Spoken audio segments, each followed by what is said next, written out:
It was a cold March morning in 1997 when Tommy Morrison, one of the most reliable truck drivers on America's highways, signed out from the Denver freight terminal.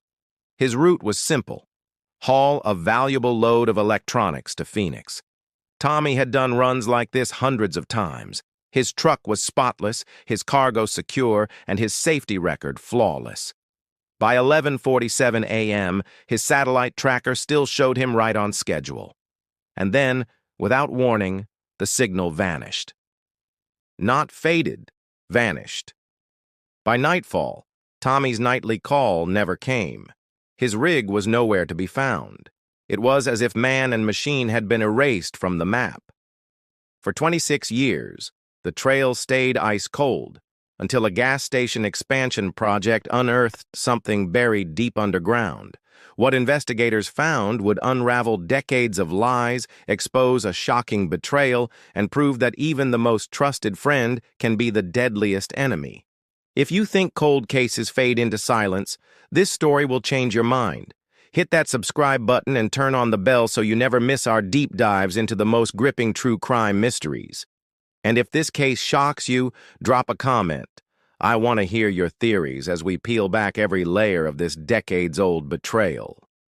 The morning of March 15, 1997, dawned crisp and cloudless over Denver. Tommy Morrison arrived at the freight terminal just before sunrise, as he had hundreds of times before, his boots echoing on the cold concrete. He signed out with his usual precise handwriting, the ink neat and deliberate. The manifest was straightforward: 43 boxes of high-value electronics bound for Phoenix. It was a route he could drive in his sleep. Tommy moved methodically through his pre-trip inspection. He checked every tire, tapped each lug nut, inspected the cargo straps, and tested the lights. He was meticulous, almost ritualistic, in the way he prepared his Peterbilt. The truck gleamed in the morning light: bright blue paint, chrome bumpers polished to a mirror finish, and Colorado plates that had seen thousands of miles. It was the kind of rig that made other drivers take notice.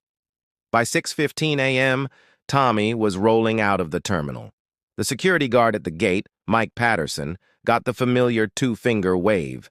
It was the kind of casual greeting that said everything was fine. The first stretch down Interstate 25 was quiet. The sun broke over the plains, casting long shadows across the highway. Tommy sipped his coffee, scanning the horizon with the calm focus of a veteran driver. Dispatch confirmed his position at 7:15 a.m., then again at 7:45 and 8:15. Every ping from the satellite tracker showed him exactly where he was supposed to be, making excellent time toward Walsenburg. Tommy's safety record was legendary: 12 years without a single violation or late delivery. Fellow drivers often joked that you could set your watch by his schedule, and it wouldn't be far from the truth. His life on the road was built on routine: same coffee stops, same routes, same evening call home. It was this predictability that made what happened next so baffling to everyone who knew him. At exactly 11:47 a.m., the satellite tracker logged one last location, just north of Walsenburg. 30 seconds later, the signal went completely dead. Not weak, not glitched, gone. The tracking system was considered state-of-the-art, the kind of technology more common in military operations than commercial trucking in 1997. Engineers later said its sudden shutdown was almost impossible without deliberate interference. Back at dispatch, the absence of that next scheduled ping was noticed immediately. Attempts to reach Tommy by CB radio went unanswered. His cell phone rang once, then went straight to voicemail. By late afternoon, the unease had shifted into alarm. Tommy had never missed a check-in. He wasn't just punctual, he was obsessive about keeping in touch when on the road. The last motorists to recall seeing his blue Peterbilt remembered it cruising smoothly along the highway. No erratic driving, no signs of trouble. Just a truck and driver heading south as expected. That night, the absence of Tommy's routine call sent waves of concern through dispatch. Search protocols were activated, with law enforcement notified and patrols scanning the highway for any trace of him. Helicopters took to the air the next morning, sweeping the stretch between Denver and Walsenburg. Search teams scoured truck stops, rest areas, and service stations, but the road seemed to have swallowed Tommy whole. By the end of that first day, there was no truck, no driver, and no clues. It was as if the man who never deviated from a plan had simply ceased to exist. The mystery had begun. And for those who knew Tommy Morrison, it was unthinkable that he would vanish without reason. But reason, as it turned out, was about to be buried deep. When the final satellite ping vanished, Dispatch Supervisor Mark Dwyer knew something was wrong. In 12 years of running routes, Tommy's tracker had never failed without a clear, immediate reason that could be fixed. Mark tried every communication method available. The CB radio stayed silent. The company's cell phone went straight to voicemail. Even emergency broadcast channels rarely used in normal conditions returned nothing but static. Within an hour, the dispatcher had state patrol units cruising the last known route. Troopers reported clear weather, no accidents, no road closures, nothing to explain a fully loaded rig disappearing mid-journey. At the Colorado State Patrol headquarters, Sergeant Dean Hawkins ordered a coordinated search. Helicopters were deployed to cover the highway, the shoulders, and the surrounding terrain, hoping for any sign of blue paint glinting under the sun. The air search turned up empty. From above, the highway stretched endlessly south, dotted with occasional cars and trucks, none matching the distinct chrome and blue profile of Tommy's Peterbilt. It was like searching for something that had never been there. On the ground, patrol cars combed truck stops and service stations along Interstate 25. Clerks and attendants were questioned. Some remembered seeing a blue rig earlier, but none could pinpoint the exact time or location. A state trooper named Carl Benson drove the stretch twice that afternoon, stopping at every turnout and rest area. He checked for skid marks, broken guardrails, or any indication of a sudden stop. There was nothing. Mark Dwyer replayed the tracking logs over and over, searching for irregularities. Each data point lined up perfectly with the scheduled route until 11:47 a.m., when it simply stopped. It was too precise to be a malfunction. The satellite provider confirmed there had been no regional outages or system errors. For the signal to vanish instantly, the onboard tracking unit had to be destroyed, disabled, or physically removed. None of those scenarios were comforting. That night, law enforcement widened the search radius. Small county roads, dirt tracks, and isolated pull-offs were checked. Still, the vast expanse of open country swallowed the effort without offering a single clue. At midnight, Sergeant Hawkins briefed his team. The disappearance wasn't just strange, it was unprecedented. A fully operational truck on schedule had seemingly evaporated from one of the most monitored highways in the state. The following morning, search teams used thermal imaging cameras mounted on helicopters to scan for heat signatures matching a vehicle engine. Again, nothing. The Peterbilt had gone cold faster than seemed physically possible. Truckers in the region were alerted through CB chatter and industry bulletins.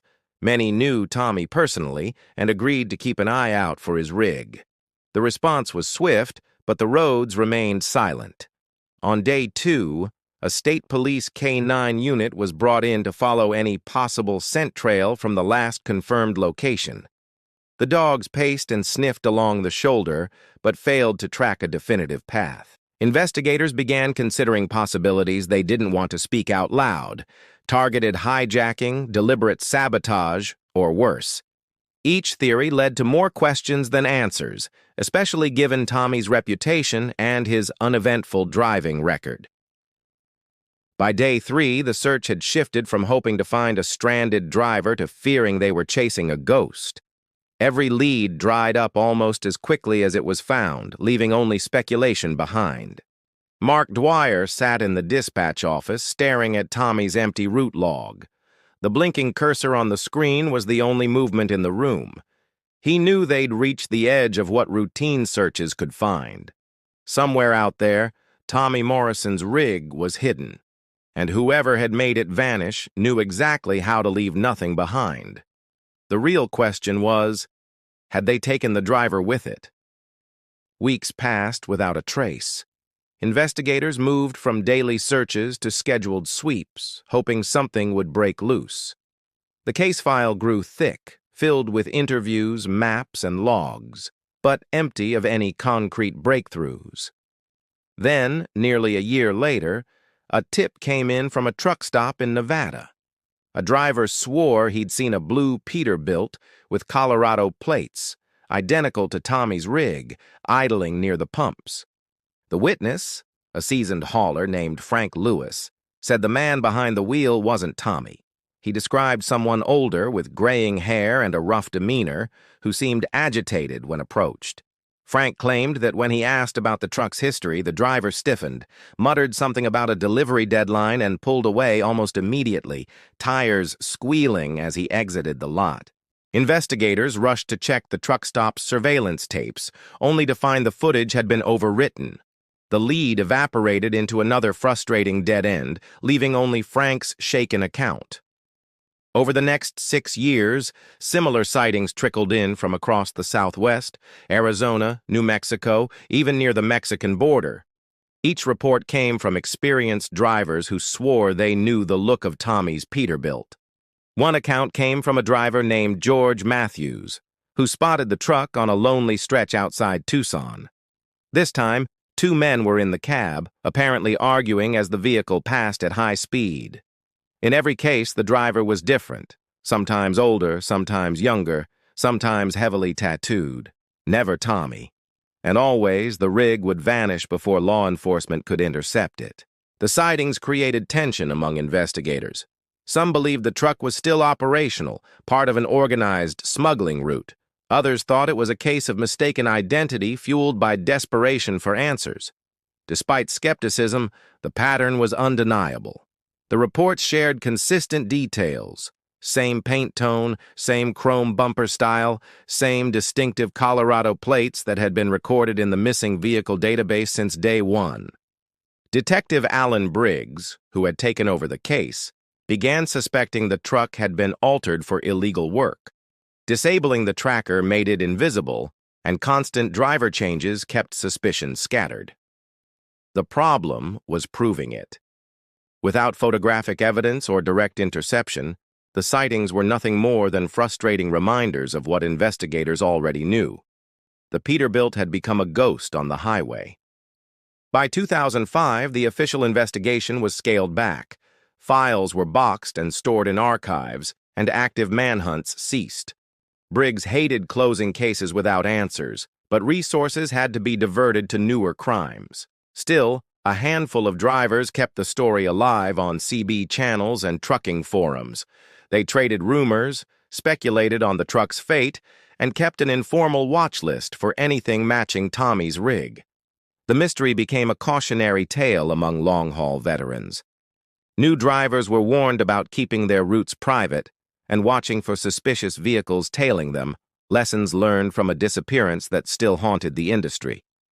Briggs often revisited the case in his off hours, convinced the truck's sightings were too consistent to be coincidence. He believed someone out there knew exactly where the Peterbilt was kept between runs. Without cooperation from that someone, though, the trail stayed cold. All Briggs could do was wait, watch, and hope for a break, a mistake made by whoever was still moving the stolen rig.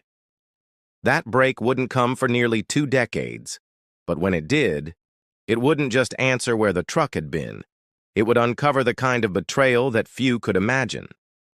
The ghost sightings were more than urban legend. They were breadcrumbs leading back to a truth buried deep, in steel, in dirt, and in the history of men who once called each other brothers. It was late winter, 26 years after Tommy vanished, when station owner Manuel Ortiz decided to expand his gas station's parking area.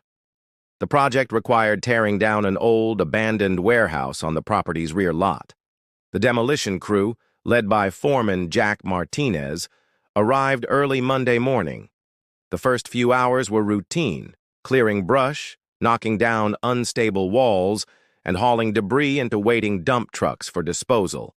Around mid-morning, Jack's excavator bucket struck something solid beneath the soil. At first, he thought it might be an old foundation slab or a buried fuel tank left from the warehouse's operational days.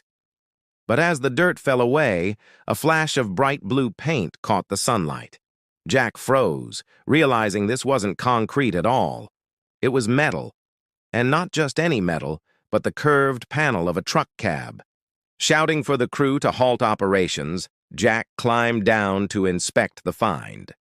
The chrome bumper, dulled by years underground, still showed enough shine to confirm it was once meticulously maintained. When they cleared more of the soil, the full outline emerged. A Peterbilt cab, crushed slightly by decades of weight, its windshield shattered, but its Colorado plates, MW471, still bolted firmly in place. Jack's stomach tightened. He'd heard of the Morrison disappearance back in the 90s. The color, the make, the plates, everything matched the truck that had eluded investigators for more than 2 decades. He pulled out his phone and called the county sheriff's office. Within the hour, the site was cordoned off with bright yellow tape, and the quiet expansion project had become a major crime scene. Deputies secured the perimeter while state police arrived. Then came the federal agents, their unmarked SUVs kicking up dust as they pulled in. The sense of urgency was palpable, even before they looked inside the cab. It took hours to excavate enough dirt to open the doors. Inside, the air was stale and dry. The driver's seat was stained dark, the kind of discoloration that made seasoned investigators trade grim looks. Forensics experts documented everything with meticulous care. They recovered the glove compartment's contents, and among the registration papers and logbook pages was a folded scrap of lined paper, creased from age and handling. In clean, careful handwriting, it read, "They're going to kill me. The warehouse has everything." The message hit like a thunderclap. Everyone in the room knew this was no ordinary missing driver case. The cab had no body, but the bullet holes in the passenger door told their own story. Whoever had been behind that wheel hadn't gone down without a violent confrontation. Investigators began widening their search beyond the burial pit. The question wasn't only who put the truck here, but why hide it so close to an abandoned building that was visible from the highway? Jack Martinez stood back, watching as specialists mapped every inch of the site. He'd unearthed many strange things in his years on construction crews, but nothing that tied directly to a decades-old disappearance. The find spread quickly through the county by word of mouth. Older drivers stopped by the taped-off lot, shaking their heads at the sight of the half-exposed Peterbilt that had haunted CB chatter for years. This was more than the recovery of a missing rig. It was the key that could unlock a mystery that had outlasted multiple investigators, dozens of false leads, and the patience of nearly everyone who'd ever worked the case. As dusk settled over the site, the blue paint of the Peterbilt caught the last light of the day. It had been buried in silence for 26 years, but now it was ready to speak. With the Peterbilt partially unearthed, federal agents turned their focus to the warehouse standing a short distance away. From the outside, it looked derelict. Rusted siding, broken windows, weeds breaking through the concrete foundation. Special Agent Victor Chen led the entry team. The air inside was stale and heavy, carrying the faint tang of machine oil. Dust coated every surface, yet certain areas looked oddly undisturbed by time. In the far corner, behind stacks of rotting pallets, they found something unexpected, a fully equipped vehicle modification workshop. Welding rigs, cutting torches, industrial paint booths, the kind of setup built for altering heavy trucks. There were tools specifically designed to remove and restamp vehicle identification numbers, shelves lined with replacement plates, and paint drums labeled with codes matching the shade of Tommy's Peterbilt. It was clear the warehouse had been more than storage. It had been a hub, a surgical room for stripping rigs of identity before sending them back onto the road under false papers. While technicians cataloged the equipment, a forensic team examined the concrete floor. Several large patches were noticeably newer than the surrounding slab, their color and texture betraying a more recent pour. Ground-penetrating radar confirmed hollow spaces beneath. Breaking through the concrete revealed the skeletal remains of other trucks, stripped, gutted, their original cargo compartments long removed. The most shocking find was the trailer of Tommy's rig, still sealed. Inside, boxes of electronics sat exactly as they had in 1997, undisturbed for 26 years, dust thick on their once bright packaging. Nearby, investigators discovered driver belongings in plastic crates, wallets, logbooks, and photographs.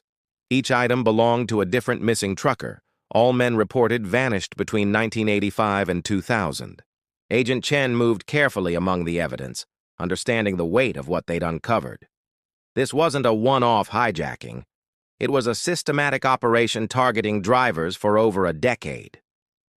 The discovery changed the investigation's tone instantly. This wasn't about finding a stolen truck anymore. It was about dismantling a long-buried criminal network and uncovering everyone who'd made it possible. Detectives pieced together how it worked. An inside source fed schedules to the hijackers, who intercepted the rigs, disabled trackers, and brought them here. The trucks were altered or destroyed, the cargo sold off.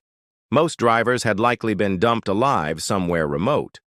But for those who resisted, like Tommy, the evidence on site suggested a much darker outcome. The note found in the Peterbilt now made chilling sense.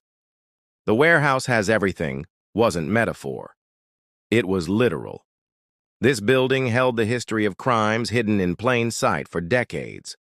Photographs of the site spread through law enforcement channels. Retired investigators recognized cases they'd worked years earlier, now tied together by one grim location on the outskirts of Walsenburg. For the first time, the Morrison disappearance was no longer an isolated mystery. It was part of a chain that could be traced back through time, trucks, and men who'd never come home. As the last light faded from the warehouse's cracked windows, the place seemed to shrink under the weight of what had been revealed. Its silence no longer hid secrets. It shouted them. And somewhere the man who'd delivered Tommy into this place was still out there, living free, probably believing the truth would never claw its way to the surface. He was about to be wrong. As evidence piled up, agents began combing through old interview transcripts. One name surfaced repeatedly: Robert Bobby Hayes, a childhood friend of Tommy's who'd been questioned briefly in the early days of the disappearance. Back then, Hayes had presented himself as the grieving friend. He'd attended community meetings, organized volunteer search parties, and even spoke publicly about the risks faced by truckers on long, lonely routes. To most, he'd seemed sincere. He'd been a pallbearer at Tommy's memorial service. He'd sat in on strategy sessions with investigators, offering help, pointing out possible routes or stops Tommy might have taken. But with the new warehouse evidence, Bobby's role began to look different. Agents noted his employment history: a dispatcher for a competing freight company, with direct access to confidential shipping schedules and cargo manifests. Financial records showed suspicious deposits into Bobby's accounts during the years when multiple truckers vanished. The amounts lined up too closely with the black market value of certain stolen cargo. Phone logs tied him to known associates of the hijacking ring. His calls often spiked in frequency days before a targeted truck disappeared, then dropped off immediately afterward. The break came from an overlooked detail in the original case file: a note about Tommy stopping at a local auto shop the day before he vanished. Security footage placed Hayes at that location. In the footage, the two men spoke outside for several minutes. At the time, investigators dismissed it as casual conversation between old friends. With modern audio enhancement, the exchange told a very different story. Tommy had overheard Hayes on a call, discussing an upcoming hijacking.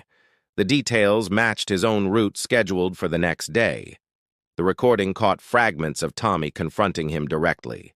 Tommy had issued an ultimatum: cut ties with the hijackers immediately, or Tommy would go to the authorities. It was a confrontation Hayes couldn't afford, both financially and with the men he worked for. The decision was made quickly. Instead of backing down, Hayes provided the ring with Tommy's exact route, vehicle description, and departure time, sealing his oldest friend's fate without hesitation. It was betrayal on the deepest level, not for ideology, not for revenge, but for money and self-preservation. Hayes had chosen survival in a criminal enterprise over loyalty to a man he'd known since boyhood. When confronted with the evidence, Hayes initially denied everything. But DNA from the warehouse matched samples taken from his old work gloves, found during a search of his garage, leaving little room for escape. Among the items seized from his property were Tommy's watch and wedding band, stored in a small cardboard box. To investigators, they were proof not just of involvement, but of twisted keepsakes kept as trophies. The betrayal cut deeper than most cases Chen had worked. It wasn't random violence. It was calculated. Hayes had lived for decades as a respected member of the community, all while hiding the truth. Those who'd known both men felt the impact hard. It was one thing to lose a driver to the dangers of the road. It was another to realize the danger had come from inside his own circle. Hayes had gambled that time would bury the evidence forever. He hadn't counted on a construction crew digging in exactly the right spot, decades later, to unearth the truth he thought was gone for good. The arrest was only the beginning. Bringing him to justice would mean presenting decades-old evidence in court, and proving that even after so much time, betrayal this calculated could still be punished. The morning federal agents moved in. Bobby Hayes was sitting at his dispatcher's desk, routing drivers as if nothing had ever happened. The arrest was quiet, deliberate, and entirely unexpected to those in the office. He was escorted out in handcuffs, his face expressionless. To the agents, it was a sharp contrast to the animated man seen in old footage, speaking at vigils and rallies for Tommy's return. Prosecutors wasted no time. The evidence file was heavy. DNA from the warehouse, financial records linking him to stolen cargo, the enhanced audio of Tommy's confrontation, and personal items taken from Hayes's own garage. The courtroom was packed on the first day. Former investigators, truckers, and reporters who'd followed the Morrison case for decades filled the benches. They were there to see the man who'd hidden behind a mask of loyalty. Testimony from forensic experts tied Hayes directly to the buried Peterbilt and the modification workshop. Every technical detail reinforced the link between his dispatch work and the timing of the truck hijackings. Financial analysts explained the pattern of deposits, cash that arrived shortly after each disappearance, traced through shell accounts, and finally into Hayes's personal checking. It was money he'd never declared or explained. Witnesses from the trucking community described Hayes's consistent presence at memorial events. For years he had shaken hands, accepted condolences, and pretended to search for answers he already knew. The most powerful moment came when the audio recording from 1997 was played. Even degraded, the tension between the two men was unmistakable. Tommy's voice steady, Hayes's tone defensive and clipped. In closing arguments, the prosecution framed the case as the ultimate betrayal. A man who used trust as a weapon, luring his oldest friend into a trap he never escaped. The defense tried to raise doubts about the age of the evidence, suggesting memories had faded and technology could misinterpret. But the sheer volume of physical proof left little room for reasonable doubt. After 2 days of deliberation, the jury returned a verdict. Guilty on all counts, including first-degree murder, racketeering, and conspiracy to commit organized criminal activity. The sentencing phase began immediately. The judge spoke plainly. The crimes had spanned decades, destroyed lives, and undermined the very trust that keeps industries like trucking alive. He sentenced Hayes to life in prison without the possibility of parole. There was no visible reaction from Hayes. He stood, nodded once, and was led away. For the first time in over 26 years, the man responsible was no longer free. Outside the courthouse, retired detectives shook hands with the agents who'd brought the case to a close. Many had doubted they'd ever see a day like this. For the trucking community, the verdict was more than justice for Tommy. It was a warning that betrayal can come from inside the cab next to you, not just from strangers on the road. Federal investigators made it clear. This case would be used as a training example nationwide. It showed how persistence, technology, and the refusal to quit could close even the coldest of files. The story didn't end with the sentence. In many ways, it was just beginning, because what Tommy's case revealed about loyalty and deception would echo through every highway safety briefing for years to come. For those who'd carried the weight of unanswered questions, the truth was finally out. And for Hayes, the silence of a prison cell would replace the decades of lies he'd once told so easily.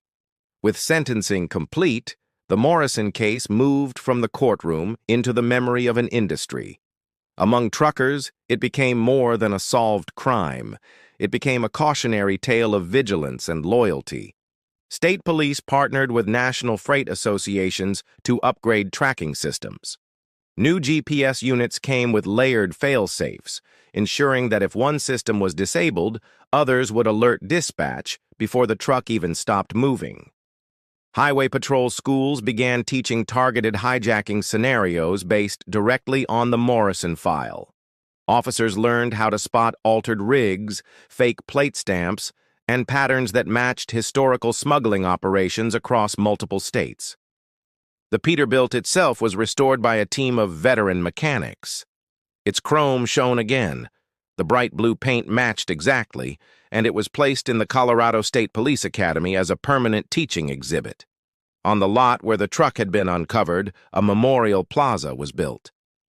Granite markers listed the names of other drivers lost to similar crimes, ensuring their stories wouldn't be erased by time.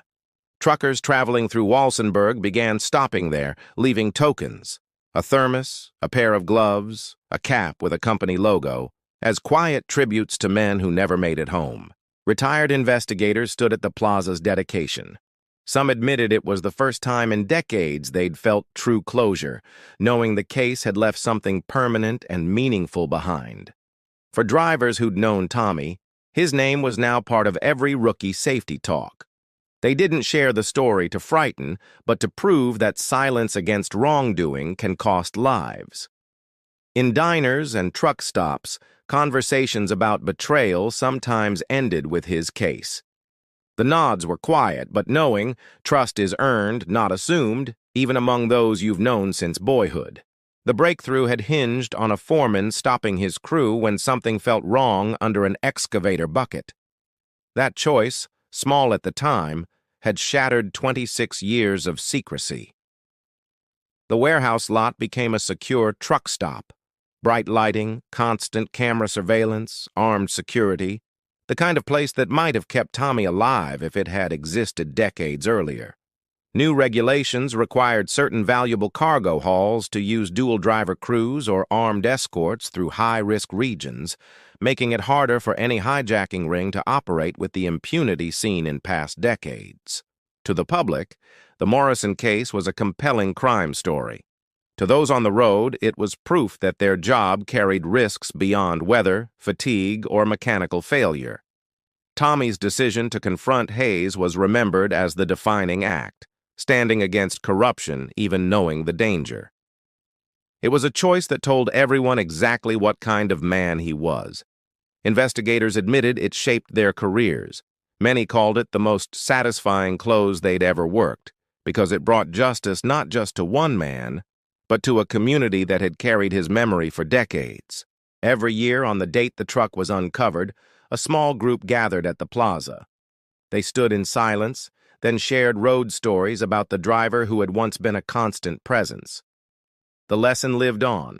Technology changes, laws improve, but the importance of trust, and the devastation when it's broken, remains unchanged for anyone who makes their living behind the wheel. Tommy Morrison's story didn't end in the ground where his truck was found. It traveled on, carried in the minds of those who knew that even decades later, justice can still find its way home.